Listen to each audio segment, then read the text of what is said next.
Saša Čordić, do pre 4 dana policijski službenik.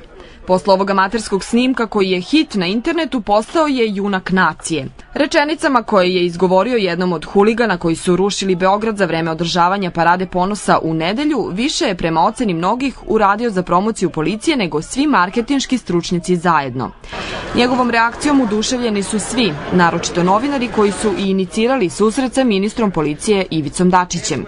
Nagradiće, kaže, i Čordića, ali i ostale policajce koji su branili grad od huligana. Novinari su mi rekli da ne smem da kritikujem zato što je malo psovao u ovome. Ja neću, ali nemoj više. Malo pre sam i Saši rekao da se još nije oženio, sad bi mu bila idealna prilika. Ako izbrišete one psovke, znači sublimirana je cela poruka, ja mislim, svega onoga što se dešavalo. Znači, treba odvojiti političke stavove, drugačije političke stavove, pravo na drugačije mišljenje od toga da li se neko bavi, da li neko vrši nasilje i ruši grad ili napada policajce ili bilo koga drugoga u ovom gradu.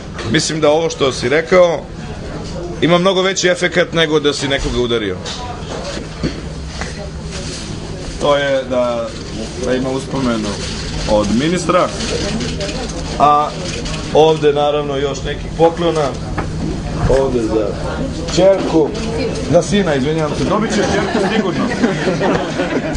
Pazi, to je zadatak, do kraja mog mandata mora da dobiješ ćerku. Ove poklone ne shvatam, znači ne primam da su lično za mene, nego za kompletan Ministarstvo unutrašnjih poslova, za sve policijske službenike koji su tada bili na ulicama.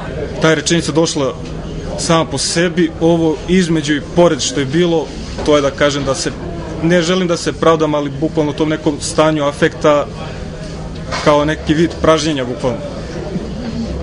Znači nije bilo namerno, iskreno. Da je 26-godišnji Čordić za kratko vreme postao miljenik nacije, svedoči i grupa na društvenoj mreži Facebook Moj Beograd si došao do Lomiš, koju se za samo 3 dana priključilo oko 15.000 ljudi.